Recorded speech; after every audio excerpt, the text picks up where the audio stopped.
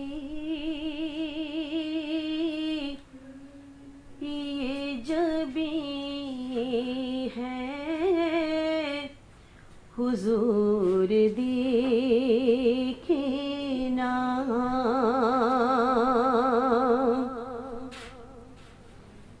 झुकी हुई ये जबी है, हुजूर देखे ना, हमारा कल्ब हज़ीं है, हुजूर देखे ना।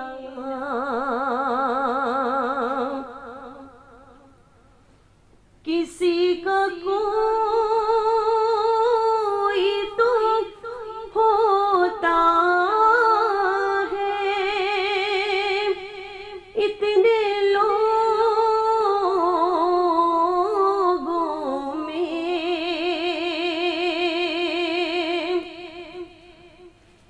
किसी का कोई तो होता है, इतने लोगों में हमारा कोई नहीं है, हुजूर देखे ना, हमारा कोई नहीं है, हुजूर देखे ना, हमारी आँख में खुशियों का रक्स होता था,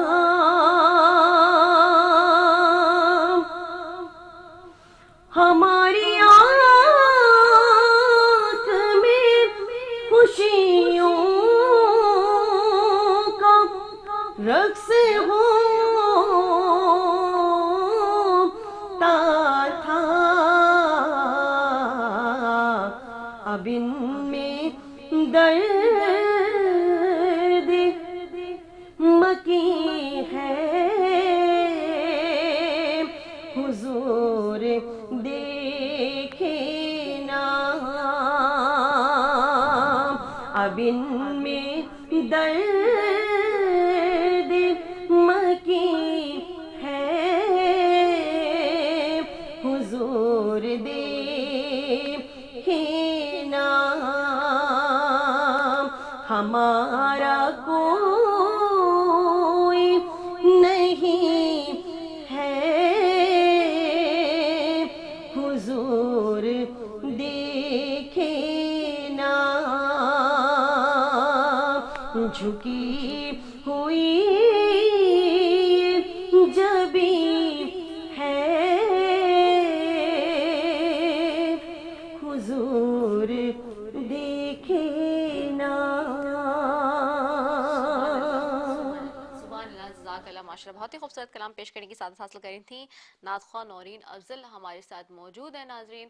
और नाजरीन बेशक आज का जो मौजू है इंतहाई खूबसूरत मौजू, आज हम बात करेंगे हुकूक अल्लाह और हुकूकुल इबाद पे, और काफ़ी सारे हुकूक की निशानदेही और तलकीन की गई है कुरान करीम में भी। इसी के एतबार से आज गुफ्तगू होगी ट्रांसमिशन में। 0213413483 एक्सटेंशन हमारा नंबर है, आप बराह रास्त शामिल भी हो सकते हैं। इसके साथ साथ जी हम बात करें आज के आउटफिट की भी। आज का आउटफिट जी हमें स्पॉन्सर किया है आवेस ईमान ड्रेसेस ने, और इनकी आउटलेट है 3 तलवार लेविश शॉपिंग मॉल में, और साइमा पारी मॉल हैदरी में भी इनकी आउटलेट है। अवैस ईमान ड्रेसेस के नाम से इनका फेसबुक पेज भी है, ऑनलाइन स्टोर भी, आप वहाँ जाके भी जो है वो इनके विजिट कर सकते हैं। इसके साथ साथ जी बहुत ही अच्छे पेस्टल कलर्स पे, जी मेरे फेवरेट कलर्स होते हैं पेस्टल कलर्स पे काम करें बहुत अच्छा। तो अगर आप चाहते हैं अपनी फेस्टिविटीज़ को अच्छा रंगीन बनाना तो आप जा सकते हैं। सकते हैं जिनकी भी साइट पे। इसके अलावा जी ट्रांसमिशन के स्पॉन्सर्स में शामिल हैं डोरीवा 360.uk, नेल्सन पेंट्स, रंग जिंदगी का जो कहता है, इसके अलावा जी वाइल्ड वेंचर वाटर पार्क जिसकी जानिब से 1 लाख रुपए की फ्री मेंबरशिप भी 1 साल की मिल रही है। साथ ही जुमानी ग्रुप ऑफ कंपनीज, माकोला milk, vital tea, Unilever, Shaukat Khanum, Al Khidmat और लवली एंजल कॉस्मेटिक्स जो कि सिल्वर बट कॉस्मेटिक्स का ब्रांड है जी, और जो कहता है लव योर स्किन। तो thank you so very much तमाम स्पॉन्सर्स का भी जी। एक वक्फे पे जाना है जी, कराची की आवाज के वक्फे पे जा रहे हैं, वहां से वापस आते हैं तो यहीं से ट्रांसमिशन के सिलसिले को आगे बढ़ाएंगे। अस्सलाम वालेकुम व रहमतुल्लाहि व बरकातुहू।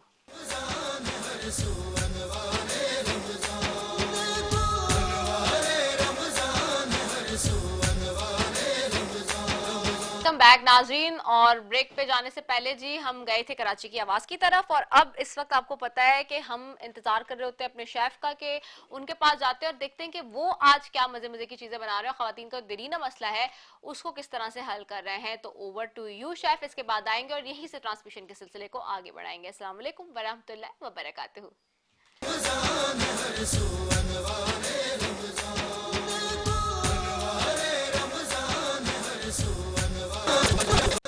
जी, और जब बनाते हैं आशिम बड़े मजे मजे के खाने बना रहे होते हैं खास तौर पे, और ना सिर्फ खाने बना रहे होते हैं बल्कि खवातीन का जो एक मसला है कि भाई इफ्तार में क्योंकि जल्दी कुछ बनाना होता है, इतना टाइम नहीं है। मॉडर्न वर्ल्ड में हम इन दिनों जी रहे हैं, बहुत तेजी से वक्त गुजर रहा है, मैं बार बार कहती हूँ।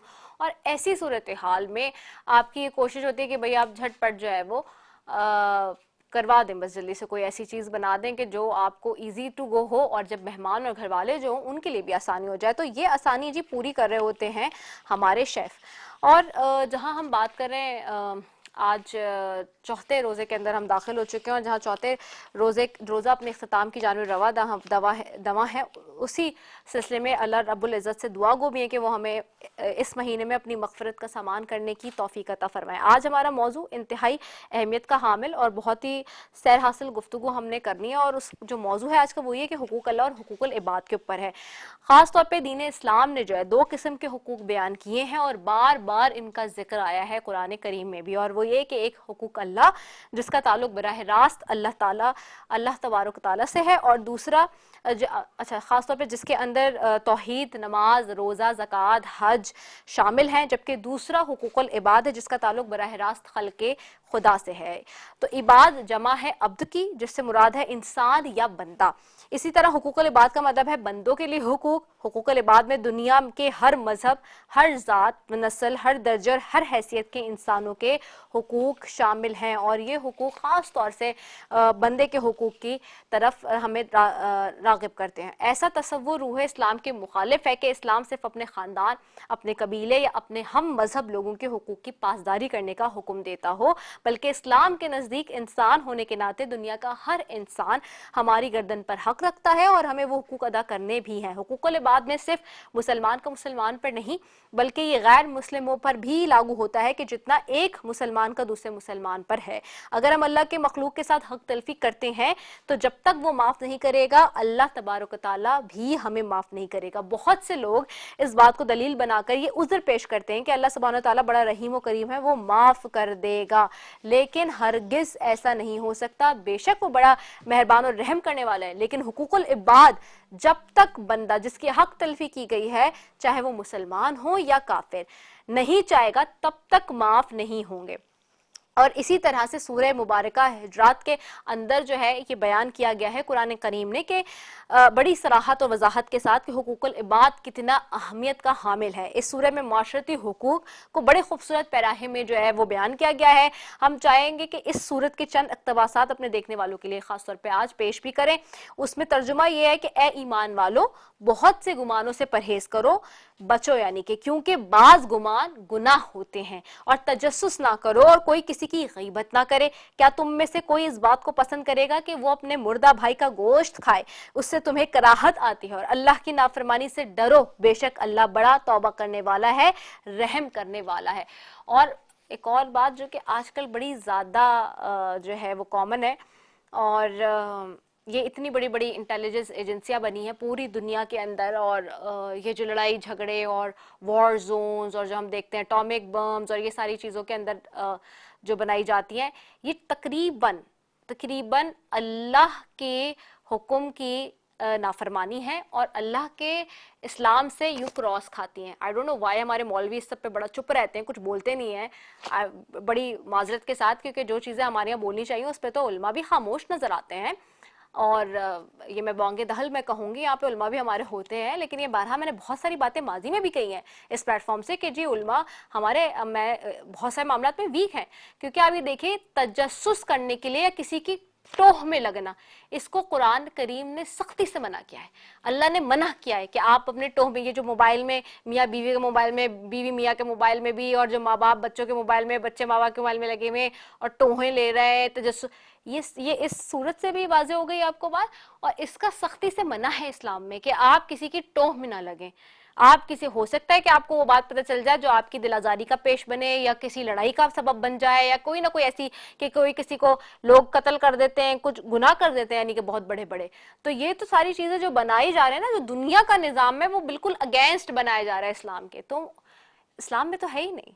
इस्लाम में तो इसको सख्ती से मना किया है, इसके बारे में सख्ती से ताकीद की गई है, लेकिन अनफॉर्चुनेटली हमारी बहुत सारी चीज़ों के ऊपर गलत जो है इस्लाम का पहलू चढ़ाकर और उसको कुछ और ही बयान कर दिया जाता है, और जो असल दीन इस्लाम है उससे तो हम बहुत गाफिल और पीछे हैं कहीं। तो आज का मौजू बहुत खूबसूरत है जी, हुकूक अल्लाह हुकूकुल इबाद, और इस पे बड़ी वजाहत के साथ बात भी करेंगे। साथ ही यहाँ पे मेरे साथ मेहमान कराम और उलमा कराम, और यहाँ पे मेहमान भी यहाँ मौजूद होंगे, नातख्वां भी होंगे सारे, और उनकी तरफ भी जाऊंगी। लेकिन आज के आउटफिट की भी मैं बात कर लेती हूँ जी। आज का आउटफिट जो है वो हमें स्पॉन्सर किया है अवेस ईमान ड्रेसेस ने जी, अवेस उल्ला मिनहास हैं। So thank you so very much ji sending for this beautiful outfit. इसके साथ साथ जी आज का जो मौजू हुकूकुल इबाद और हुकूक अल्लाह, उसके लिए आप कॉल्स भी कर सकते हैं। स्क्रीन पर नंबर गिवन है 021341344812, और आप हमारे साथ गुफ्तगू में शामिल भी हो सकते हैं।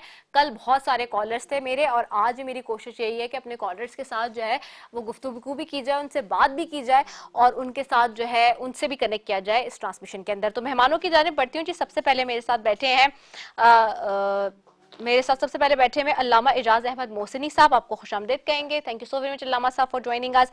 मेरे साथ बैठे हैं मुफ्ती मोहिद्दीन मंसूरी साहब हैं, आपको खुशामदीद, मुफ्ती साहब बहुत शुक्रिया। और मेरे साथ आपको पता है हमारा मेहमानों का भी एक सेगमेंट होता है, उसमें कोई ना कोई गेस्ट होती हैं, तो आज बड़ी ही प्यारी सी गेस्ट हमारे साथ मौजूद है। फिजा ज़ीशान हैं, PTI से हैं, सदर हैं कराची विंग की, उनको खुशामदीद कहूँगी। बहुत शुक्रिया फिजा, आप आई हमारे पास, और इस ट्रांसमिशन में आपके आने से जी चार चांद लगे। साथ ही मेरे साथ हमारे साथ जो नातख्वां हैं वो भी बैठे, मोहम्मद अरशद लोधी साहब बैठे हुए, उनके साथ डफ मास्टर हैं आसिफ अली, उनको भी खुशामदीद कहेंगे सेट पे। बहुत शुक्रिया जी आप लोगों का भी। तो नाज़रीन आगे बढ़ते हैं, और जहां हम आगे बढ़ रहे हैं वहीं पर हम बात कर रहे हैं हुकूक अल्लाह और हुकूकुल इबाद की, और जहां हुकूक अल्लाह और हुकूकुल इबाद की बात हो रही है वहीं पे ये बहुत इंपॉर्टेंट बात है कि आपने, अगर आपके ऊपर किसी का भी हक है और अगर वो आप हक उसको नहीं दे रहे, तो ये सोच लीजिए कि आप जो है उसकी जो माफ़ी है वो आप अल्लाह से नहीं ले सकते, क्योंकि अल्लाह ने बहुत क्लियरली बता दिया है कि जी आपने क्या करना है, किस तरह करना है। कुरान आया ही इसीलिए कि वो कंप्लीट कोड ऑफ लाइफ है। और जहाँ से अभी मैंने सूरह मुबारक रद की जो आयत का तर्जुमा भी पढ़ा, उस आयत में 3 अखलाकी मसाइल हैं, उसके बारे में बताया गया है। एक बदगुमानी से परहेज करना, अगेन मैंने आपको क्या कहा कि लोग एक दूसरे से बदगुमानियां करते हैं कि शायद सामने वाले ने तो हमारे खिलाफ ये बात की होगी, उसने तो हमारे खिलाफ शायद ये बात कर दी होगी पीठ पीछे से, उसने की हो या ना की हो, लेकिन आप चूंकि उस पर तोहमत लगा रहे हैं, बदगुमानी कर रहे हैं अपने दिल ही दिल के अंदर, तो याद रखिए कि ये भी एक गुनाह है। तजस्सुस और गीबत का तो हम सबको पता है बहुत से, लेकिन तजस्सुस ये एक फैक्टर जिसके ऊपर हम बहुत मिसअप कर जाते हैं, इसके ऊपर लोग बात ही नहीं करते। वही अगेन तजस्सुस करना, टोह लेना, किसी की टोह में लगे रहना सख्ती से मना है। और आपका तो दुनिया का निजाम ही, मैंने फिर कहा ना कि इंटेलिजेंस पे और सब पे बना दिया, तो वो क्या टो ही है, टो ले रहे हैं आप, किसी का पता कर रहे हैं कि कौन क्या कर रहा है, ये वो तो this is not good at all.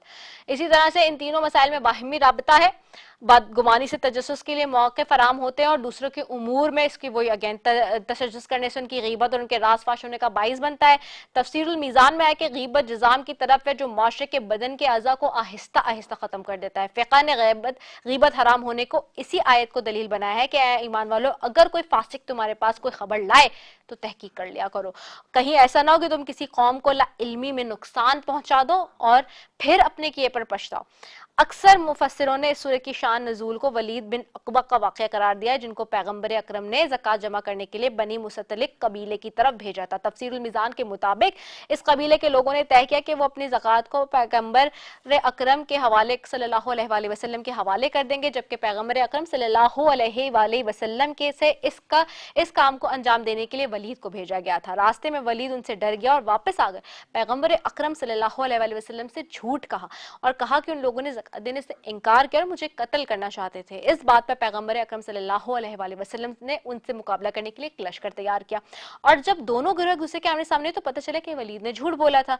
और फिर ये आयत नाजिल हुई, फर्जंदे रसूल सल्लल्लाहु अलैहि वसल्लम की किताब रिसालतुल हुकूक से है। फर्जंद रसूल हज़रत अली बिन हुसैन बिन अली, जो हज़रत अली शेर खुदा के पोते भी थे, उनकी एक मशहूर किताब है जिसका नाम है रिसालतुल हुकूक। ये किताब आज भी दस्तरस में है और उसमें उन्होंने इंसान की गर्दन पे 3 किस्म के कुल तकरीबन 51 हुकूक बयान किए हैं, यानी कि 51, जिसमें शामिल होते हैं कि अल्लाह के हुकूक, नफ्स के हुकूक, बाज माशरती हुकूक, खुदा का हक, नफ्स का हक, जबान का हक, कान का हक, आंख का, पैर का, हाथों का, पेट का, आपकी शर्मगाह का हक, नमाज का हक, फिर हज का हक, रोजे का हक, सदके का, कुर्बानी का, सुल्तान का, उस्ताद का, मौला का, रईयत का, शागिर्द का, औरत का, ममलूक का, माँ का, बाप का, औलाद का, भाई का, आजाद करने वाले का, आजाद होने वाले का, नेकी करने वाले का, मुअज्जिन का, इमाम जमात का, हमनशीन का, हमसाए का, दोस्त का, शरीक का, माल का, कर्ज लेने वाले का, मुआशर यानी कि हम सोहबत का हक जिसको कहते हैं, मुदई का, मुदई आलिया का, मशवरा लेने वाले का, मुशीर का, नसीहत तलब करने वाले का, नसीहत करने वाले का और बुजुर्ग का हक शामिल है। ये तकरीबन 51 किस्म के हुकूक हैं जिनको बड़े तफसील के साथ जो है वो बयान किया गया है। और इसी तरह से जहाँ भी इंसानी हुकूक की पामाली और हुकूकुल इबाद को पसे पुश डालने की बात हो तो ज़रूरी है कि सबसे पहले इसी वाक़े का जिक्र किया जाए, इसमें शरीक नासर को बड़ी देदा दलेरी और बहादुरी से मजमूम करार दिया जाए। मगर अफसोस का मकाम ये कि बाज़ नाखलक लोग इस अमर को फरामोश कर देते हैं और हुकूकुल इबाद कभी भी तौबा करने से माफ़ नहीं होते। ये याद रखें, हुकूक अल्लाह तौबा करने से माफ़ हो जाते हैं, लेकिन हुकूकुल इबाद के माफ़ होने का सिर्फ एक ही रास्ता है कि जिस पर जुल्म हुआ हो अगर वो माफ़ करेगा तो आप माफ़ी मिलेगी आपको, वरना कुछ ऐसे ही नाखल्फ ज़मीर फरोश आज ये राग लापते हुए नजर आते हैं कि करबला में जो कुछ हुआ उस पर हाकिम शाम को लानतन करना जायज नहीं, इसलिए कि मुमकिन है कि उसने तौबा कर लियो, जबकि ऐसा हरगिज नहीं है। जो करबला में हुआ वो यकीनन जो है वो मिसाल है कि सबसे बड़ी हुकूकुल इबाद किस तरह से जो है वो उनको पामाल किया गया, और वाक़ई करबला जो हुकूकुल इबाद की पामाली की सबसे बड़ी मिसाल है। और इंसानी हुकूकुल इबाद की पामाली की सबसे बड़ी मिसाल हमें मैदान करबला में ही नजर आती है, जहां हाकिम शाम की ईमा पर महज एक दिन में इंसानी हुकूक की बुरी तरीके से धज्जियां उड़ा दी गई, और वो बंदे जो आम लोग नहीं थे, बानी शरीयत थे और ख़त्म मुर्तबत सल्लल्लाहु अलैहि वसल्लम की आल थी, उनके नवासियां उनकी इज्जत और नामूस थी। तो कैसे फिर ये सारी चीजें इस तरह हो सकती हैं, ये बहुत बड़ा सवाल है। तो इसी सब पर जी बात भी करूंगी, मेरे साथ जो हमारे उलमाए कराम है, मजीद भी इसके ऊपर आगे हम बात करेंगे और सारी चीज़ों के ऊपर डिस्कशन करेंगे ख़ास तौर पे। तो मेरे साथ जो उलमाए कराम है उनकी तरफ भी जाऊंगी, सवालात भी हैं जी इसी के हवाले से, उसके ऊपर भी आज डिस्कशन करेंगे। तो अल्लामा एजाज अहमद मोहसिनी साहब आपकी तरफ आऊंगी। अल्लामा साहब, हुकूक इबाद की तलाफी जो होती है क्या वो माफ़ हो सकती है? अगर लोग ये कहते हैं कि नहीं जी कोई बात नहीं, अल्लाह मियाँ तो माफ़ कर देंगे, हमने तौबा कर लिया है, तो जब तक बंदे से बंदे का जो ताल्लुक है उस पर जब तक बंदा माफ़ नहीं करेगा, क्या माफ़ी मिल सकती है हुकूकुल इबाद के ज़मरे में? जी बिस्मिल्लाहिर्रहमानिर्रहीम। मिसाल के तौर पर अगर मैंने आपके खुदा न करे कि 1 लाख रुपए खा लिए हों और मैं खुदा से तौबा करूं कि ऐ परवरदिगार मैंने इनके 1 लाख रुपए खा लिए हैं, तो मुझे माफ़ कर दे, तो परवरदिगार एक तो ये कि चोरी करने का गुनाह जो मुझे मिला वो तो माफ़ करने को तैयार है, लेकिन वो जो 1 लाख रुपए मैंने खा लिए हैं जुल्मन और ग़ज़बन, वो तो मुझे बहरहाल वापस करने हैं। या तो मैं इस दुनिया में वापस कर दूं, या ये कि फिर मैं आखिरत में किसी भी तरीके से कंपनसेशन करूं। और कंपनसेशन का तरीक़ेकार ये होगा आखिरत में कि या तो मैं अपनी नेकियां जितनी वो चाहेगा या जिसके मैंने हक गज़ब किया है वो डिमांड करेगा, उतनी नेकियां मुझे देना पड़ेंगी। और बाज़ दफ़ा ये भी रिवायत में आया कि वो कहेगा कि तूने मेरे इतना माल मेरा खाया है तो इसके बदले अपनी सारी नेकियां मुझे दे दे कि मेरा अमाल नामा तो खाली है। तो वो अगला कहेगा कि मेरे पास तो खुद नेकियों का काल पड़ा हुआ है, मेरे पास तो खुद नेकियां नहीं है। तो कहेगा अच्छा तेरे पास नेकियां नहीं है, ऐसा करके तू मेरे गुनाह ले ले और उसके बदले जो तूने मेरा माल दुनिया में खाया, अब चूंकि कफन में जेब तो है नहीं, लिहाजा अब तू मेरे जो तूने मेरा माल खाया या तो तू मेरा माल वापस कर दे।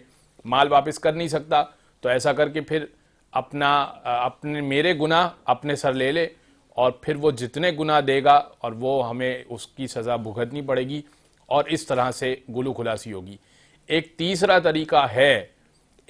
तरीका है और वो ये कि दोनों अगर साहिबान ईमान हुए और दोनों अल्लाह के नज़दीक मुक़र्रब हुए और कोई दोनों की नेकी ऐसी हुई जो परवरदिगार को बहुत पसंद आ गई, तो परवरदिगार दोनों के दरमियान सुलह करवाएगा। यानी इस अंदाज से कि कुरान ने इस बात का भी जिक्र किया, यौम ला तनफ़उ शिफ़ाअतु इल्ला मन अज़िन लहु रहमान। क़यामत का दिन वो होगा कि जिस दिन किसी को किसी की शिफात फ़ायदा ना देगी, इल्ला मन अज़िन लहु रहमान, सिवाय ये कि जिसको रहमान इजाज़त देगा। वक़ाल सवाबा, और वो सही बात कहेगा। छठे इमाम से पूछा गया, इमाम जाफ़र सादिक से फरमाइए कि ये इससे शिफात से क्या मुराद है। फरमाया कि हम अहले बैत तुम्हारी शिफात करेंगे और तुम्हारे पेचीदा मामलात में तुम्हारे मसले को हल करेंगे। इस मामले में जब दो अफराद उलझ पड़ेंगे कि तूने मेरा माल खाया है और तू मेरी या तो अपनी नेकियां दे दे या मेरे गुनाह अपने सर ले ले, अहले बैत बीच में आएंगे और वो दो मोमिन दो मुसलमान के दरमियान सुलह करवाएंगे और उससे कहेंगे कि अच्छा ठीक है, हम तुम्हारी भी शिफात करते हैं, तुम्हारी भी शिफात करते हैं और तुम दोनों को जन्नत में आला मकाम देते हैं। लेकिन ये उस सूरत में होगा जब वो दोनों अहले बैत के नज़दीक मुक़र्रब होंगे, दोनों की जो है वो अहले बैत की निगाह में कोई मर्तबा, कोई मकाम, कोई नेकी ऐसी होगी कि वो लायक एहतराम होंगे। ये एक रेयर केस है, वरना असल तो यही है कि या तो उसको उसकी नेकियां देनी पड़ेंगी या तो उसको उसके गुनाह लेने पड़ेंगे। इसके अलावा कोई हल नहीं है, इसका कोई हल नहीं है। ठीक हो गया है। मैं मुफ्ती साहब आपकी तरफ आऊंगी। मुफ्ती साहब, हुकूकुल इबाद को सामने रखते हुए गजा में जारी जो सूरत हाल है उसके हवाले से आप क्या समझते हैं कि क्या, मैं चाहूंगी कि उस पर जो है थोड़ी रोशनी डालिए। बिस्मिल्लाहिर्रहमानिर्रहीम। देखिए, इस्लाम की अपनी एक खूबसूरत तारीख है और इस्लाम से पहले की दुनिया की जो पोजीशन, जो हालात थी, वो किसी ज़ी होश पर मख्फी नहीं। उम्मन उलमा इकराम भी बयान फरमाते हैं, जो लोग किताबें पढ़ते हैं, जो तफसीर से तारीख से रुग़बत रखते हैं, उन सब के इल्म में है कि इस्लाम से पहले ज़माना जाहिलियत में दुनिया का क्या निज़ाम था। क्या यहूदी, क्या नसारा, सब के सब जुल्म करते थे। इस्लाम ने आकर दुनिया को अमन का दरस दिया और दुनिया को एक माशरत दी, एक पैगाम दिया। और फिर इस्लाम वो वाहिद मज़हब है जिस मज़हब ने लोगों की अहमियत को उजागर की, चाहे वो किसी भी मज़हब से ताल्लुक़ रखते हों। इससे क़तई नज़र जो लोग मुसलमानों के मद्दे मुकाबिल दीन के ख़िलाफ़, अल्लाह के शरीयत के ख़िलाफ़, अल्लाह के रसूल के ख़िलाफ़ आए, उनके साथ तो अल्लाह के रसूल ने या उनके असहाब ने या मुसलमानों ने जिहाद किए, मगर बाकी जो लोग पुरअमन थे, कभी भी पूरी तारीख़ इंसानियत में, पूरी तारीख़ इस्लाम में कोई एक वाक़या नहीं है जहाँ मुसलमानों ने किसी यहूदियों और नसरानियों के, हिंदुओं की बस्तियों में, इलाक़ों में हमले किए हो। मैंने दो दिन पहले जो है ये हमने एक वाक़या सुनाया था समरकंद का, कुतैबा बिन मुस्लिम रहमतुल्लाह अलैह का, कि उन्होंने ज़मीन फ़तह की, फिर किस तरीके से काजी ने उनको ज़मीन वापस कर दी। तो ये जो इस्लाम का जो अगर बुनियाद देखें आप, तो इस्लाम की बुनियाद में अमन है, मोहब्बत में अखुवत है, भाईचारगी है, और इस्लाम ने हमेशा एक दूसरे को बर्दाश्त किया है और बर्दाश्त करने का दरस भी दिया। आज अच्छा, इसके मद्दे मुकाबिल जो आलम में दीगर जो मज़ाहिब है, उनके अंदर ये अंसर नहीं पाया जाता। ईसाइयों ने जब भी किसी ज़मीन, कतई ज़मीन को फ़तह किया है, तो वहाँ मौजूद इंसानों की तजलील की, उनको मारा, उनको जलील रुस्वा किया, उनको कत्ल आम बर्पा की। यहूदियों ने भी यही किया। और फिर दीगर मज़ाहिब में भी जिन लोगों ने ज़मीन फतह की तो मुसलमानों के साथ उन्होंने बावजूद वसत के ज़मीन तंग कर दी, मगर इस्लाम ने इसकी मजम्मत की है। इस्लाम ने, अल्लाह के रसूल सल्लल्लाहु अलैहि वसल्लम कभी अगर किसी जगह पर मुसलमानों को किसी मार्के के लिए भेजते तो बाकायदा वसीयत फरमाते कि बच्चों को, बूढ़ों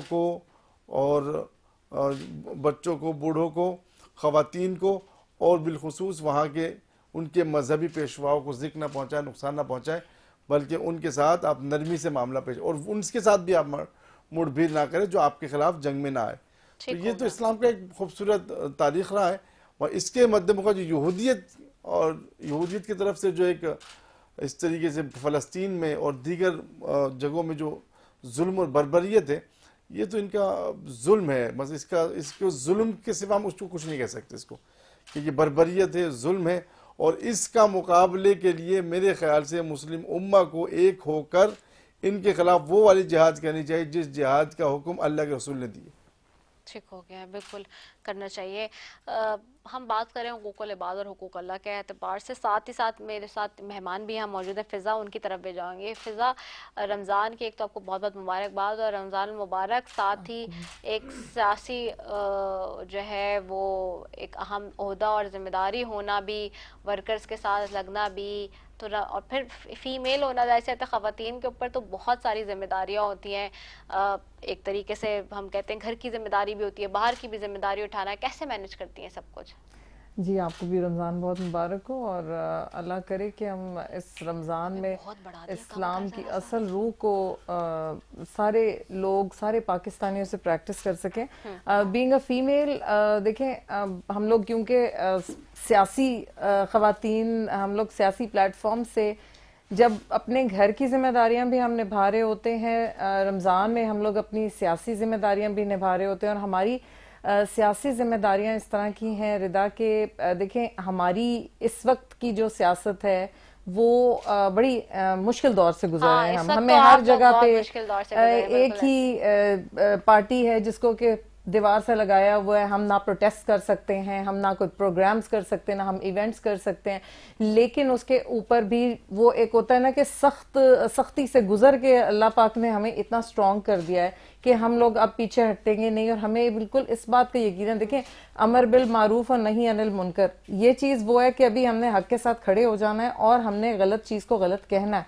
तो यही हमारा असूल है, यही हमारा लीडर है जिसने ये सिखाया कि हम लोगों, वो जैसे जितने बुरे हालात में वो इस वक्त जेल में बैठे हैं और हमारे लिए बैठे हुए, तो हम और बीइंग ख़वातीन जो कि एक माशरे में इस तरह का किरदार अदा करती हैं कि वो माएँ भी हैं, बहनें भी हैं, बेटियां भी हैं, उन्होंने घर में भी काम करना है। और जब हम अपने मैदान अमल में निकलते हैं बाहर, तो हम लोग बड़े पैमाने के ऊपर रमज़ान में जो अपनी जिम्मेदारियां अदा कर रहे हैं, वो राशन जो होते हैं उसकी तकसीम हो जाती है, अवामी दस्तरखान हमारे होते हैं, हम ख़वातीन के साथ लिंकअप होते हैं, हम उन्हें ये बताते हैं कि आपको इस्लाम ने क्या हुकूक दिए हैं, वो आपको उसको प्रैक्टिस करना है। और बहुत आसान है। ख़वातीन जो होती है उनको अल्लाह पाक ने ये किया कि मल्टी टैलेंटेड होती है, और हम लोग हर कुछ इकट्ठे कर सकते हैं। तो ये हमारे लिए कोई इतना मुश्किल नहीं है, हमारे लिए आसान है। और क्योंकि हमारी नीयत ऐसी है कि हम लोग इसको इबादत के तौर पे लेते हैं, तो फिर हमारा जज्बा भी कम नहीं होता। हमें ये भी पता है कि हम बहुत बड़े कॉज के लिए खड़े हैं, तो हमारे जज्बे भी पसपा नहीं होते। बिल्कुल ऐसे ही, बिल्कुल ऐसे ही है, बिल्कुल ठीक कहा आपने कि ख़वातीन तो करती मल्टीटास्किंग है, और ख़वातीन के ऊपर ही जिम्मेदारियां रहती हैं, इसलिए कहते हैं ना कि ख़वातीन ज़रा जिम्मेदार होती हैं। तो इसलिए तो आप भी जिम्मेदार होंगी डेफिनेटली। तो ऐसा होता है कि कभी दूसरों की जिम्मेदारियां भी आपको मिल जाती हों? जी बिल्कुल, वो तो होता है कि जिसने काम किया उसको कभी छुट्टी नहीं मिलती। हमेशा जो ज़्यादा जिम्मेदार लोग होते हैं उनके ऊपर और भी जिम्मेदारियां पड़ जाती हैं, अल्लाह पाक ने उन्हें इसी के लिए बनाया होता है। तो बिल्कुल ऐसा होता है। बड़ी बहादुर ख़वातीन है हमारी, और आप हमारी डॉक्टर यास्मीन राशिद एक हमारे लिए बहुत जीती जागती मिसाल है। वो जिस तरीके से कैंसर की पेशेंट है, इतने बुढ़ापे में वो इतनी सख्त कैद सह रही हैं। तो इतना अल्लाह पाक ने इंसान को मजबूत कर देता है। जब आपके ईमान इतना कामिल हो जाता है तो ख़वातीन बहुत स्ट्रांग होती है। बिल्कुल ऐसा ही है। अच्छा, अभी तक जैसे बचपन से लेकर अब तक जैसे सियासत के सफर को भी कितना टाइम हो गया सियासत में? मुझे कितने 14 साल। 14 साल हो गए माशाल्लाह से। तो इस सारे प्रोसेस में अब तक और ओवरऑल अगर मैं पूछूं तो कोई ऐसी बात याद है, कोई ऐसे मसले, हालांकि ऑफ कोर्स ये वाले टाइम आपका मुश्किल जा रहा है, या ये टाइम कौन से ऐसे रोज़ हैं जो आपने कहा कि यार ये मेरे बड़े मुश्किल गुजरा है वक्त रमज़ान का, या अब तक का कोई ऐसी ऐसी बात याद है, कोई चीज़ है जो हमसे शेयर करें? देखिए रमज़ान के आप पूछ रहे हैं? रमजान के एतबार से पूछिएगा, कोई रोजों में कोई ऐसी चीज जो याद हो, जो इंसिडेंट, कोई भी बात? रोज़ों में ऐसा ऐसे याद है कि जब हम लोग निकलते हैं बाहर, और अगर हमें जब हम आवाम से लिंक अप होते हैं ना, वो लोग जो बाकायदा अंडर प्रिविलेज्ड हैं, गरीब लोग हैं, अगर हम लोग उन लोगों के साथ बैठते हैं जाके दस्तरखान पर, यकीन कीजिए जब आप उनकी बात सुनते हैं ना तो आप सब कुछ भूल जाते हैं, अपनी भूख भी भूल जाते हैं, सब कुछ भूल जाते हैं। वो इतनी तकलीफ में आवाम है। तो इस तरह के वाकयात हैं कि अगर आपने अफ्तारी नहीं भी कर सके तो आपको वो चीज़, वो भूख जो इंसान की फितरी एक ज़रूरत होती है कि आपको अफ्तारी में आपने अफ्तारी करनी होती है, हमें वो तक भूल जाता है जब हम उन खवातीन के साथ, उन लोगों के साथ बैठे उनकी तकलीफें देख रहे होते हैं। और असल चीज़ तो यही है ना कि आपने बंदों के साथ कनेक्ट होना है, आप वही अल्लाह पाक उसी का हमसे पूछेगा, क्योंकि हम भी अवामी नुमाइंदे, तो हमने हमारे से पूछगछ भी उसी तरह से होगी। तो वाकयात तो इतने हैं रिदा कि मैं आपको क्या बताऊं। जिस तरह से खवातीन को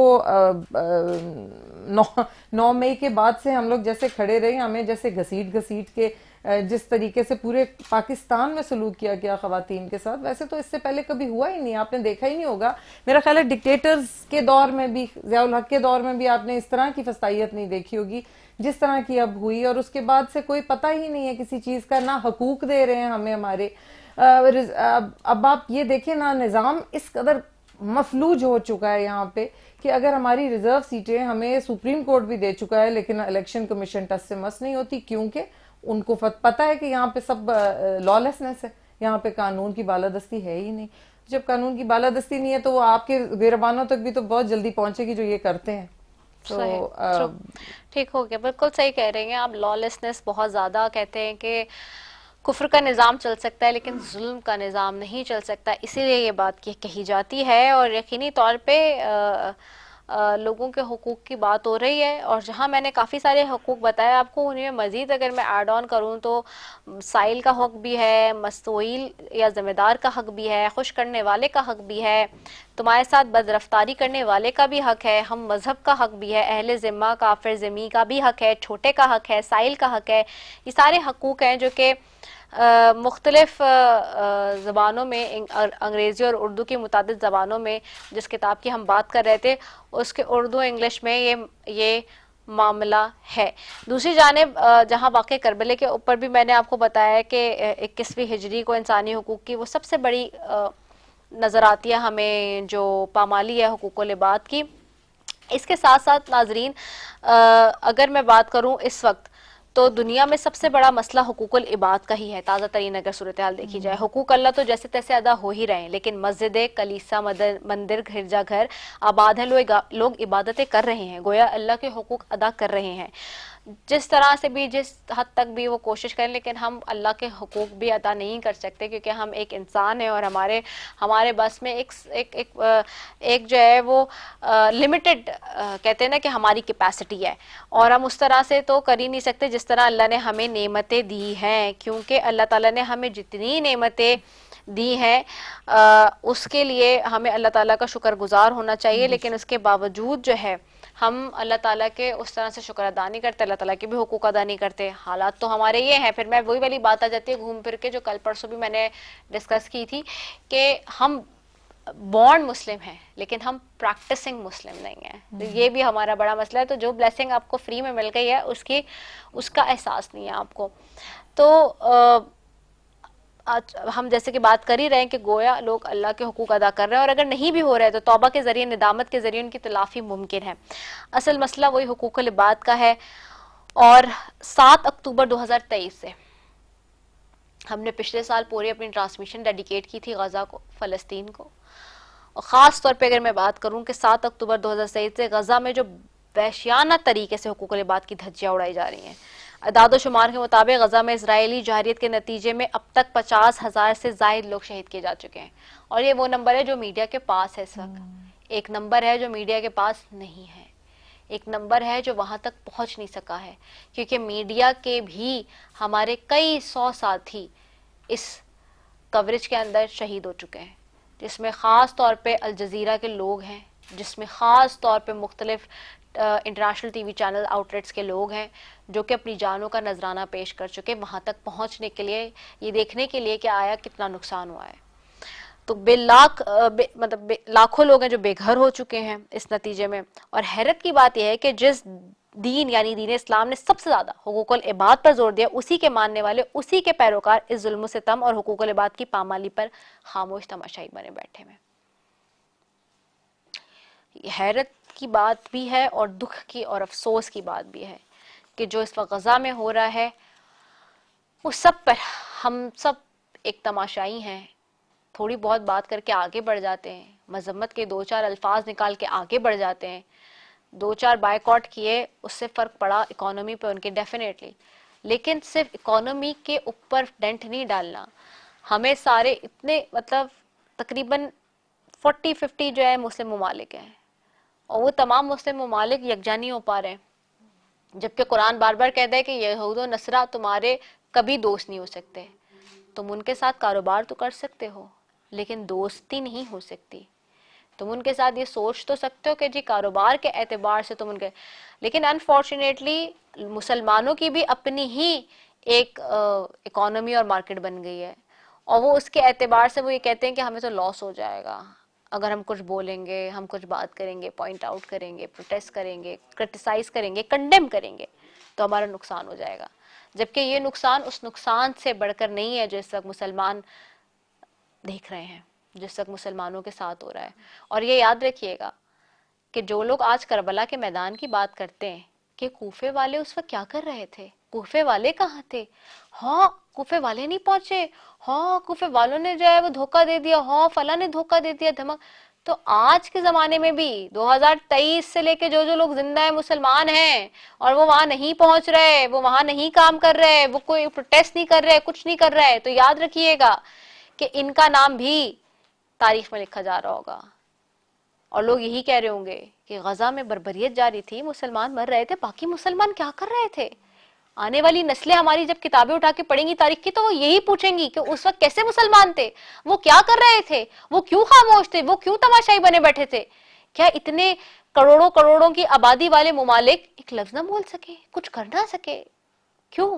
वो अपने बड़ों से पूछेंगे क्यों आप लोग उस वक्त खामोश रहे, कुछ क्यों नहीं कर सके। ये बहुत बड़ा सवाल है, ये बहुत बड़ा सवाल है। और मेरे साथ हम इस पे बात भी करेंगे कि मैं जब बात करती हूँ तो मुझे बहुत दुख होता है, बहुत ज्यादा, मैं बहुत ज्यादा परेशान थी कि मैं सीरिया वॉर कवर कर आ चुकी हूँ 2018 में, अपनी आंखों से जाके वहां देख कर आ चुकी हूँ। मैं 1 साल वहां रही हूँ तो मुझे पता है कि जब जंग होती है तो क्या होता है, फिर कुछ नहीं होता है। जब जंग होती है तो फिर कुछ भी नहीं होता है। सिर्फ खाली कमरों में बैठ के बात करने से आपके मेरे बहुत आसान है, लेकिन जब आप वहां होते हैं तो आपको पता चलता है। जब आप वहां खड़े होते हैं वहां एयर स्ट्राइक हो रही होती है, जहां आप खड़े हुए रिपोर्टिंग कर रहे होते हैं वहां एयर स्ट्राइक्स हो रही होती हैं, हर 2-4 मिनट बाद एयर स्ट्राइक हो रही होती है, फिर आपको पता चलता है कि आखिरकार क्या हो रहा है। तो मेरे साथ यहाँ पे नाथवा भी मौजूद है, उनकी तरफ भी जाऊंगी जी। आसिफ अली हैं जो डफ मास्टर हैं और मोहम्मद अरशद लोधी हैं नाथवा, उनकी तरफ भी जाती हूँ। क्या कलाम है जो पेश करेंगे अरशद भाई? जी कलाम पेश करता हूँ। खूबसूरत इकबाल अजीम साहब का लिखा हुआ कलाम है, मैं लब खुशा नहीं। सल्ले अला नबीना सल्ले अला मुहम्मदिन। मैं लब कुशा नहीं हूँ और महवे इल्तिजा हूँ, मैं लब कुशा नहीं हूँ और महवे इल्तिजा हूँ। मैं महफिले हरम के आदाब जानता हूँ, मैं लब कुशा नहीं हूँ। कोई तो आँख वाला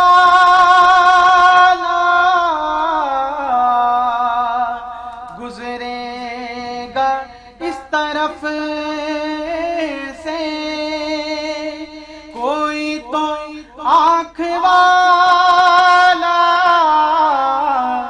गुजरेगा इस तरफ से, तैबा के रास्ते में मैं मुंतज़िर खड़ा हूँ, मैं लब कुशा नहीं हूँ। और महवे इल्तिजा हूँ, मैं महफिले हरम के आदाब जानता हूँ, मैं लब कुशा नहीं हूँ। ये रोशनी से क्या है, खुशबू कहाँ से आई, ये रोशनी से क्या है, खुशबू कहाँ से आई। शायद मैं चलते चलते रोज़े तक आ गया हूँ, शायद मैं चलते चलते रोज़े तक आ गया हूँ, मैं लब कुशा नहीं हूँ। इक़बाल मुझको अब भी महसूस हो रहा है, इक़बाल मुझको भी महसूस हो रहा है। रोज़े के सामने हूँ और नात पढ़ रहा हूँ, मैं लब कुशा नहीं हूँ। और महवे इल्तिजा हूँ, मैं महफिले हरम के आदाब जानता हूँ, मैं लब कुशा नहीं हूँ। सुभान अल्लाह, जज़ाकल्लाह, माशाल्लाह। बहुत ही खूबसूरत कलाम पेश करने की सादत हासिल कर रहे थे जी मोहम्मद अरशद लोधी। और यहाँ एक ब्रेक लेते हैं, ब्रेक के बाद वापस आते हैं। अस्सलाम वालेकुम रहमतुल्लाहि व बरकातुहू।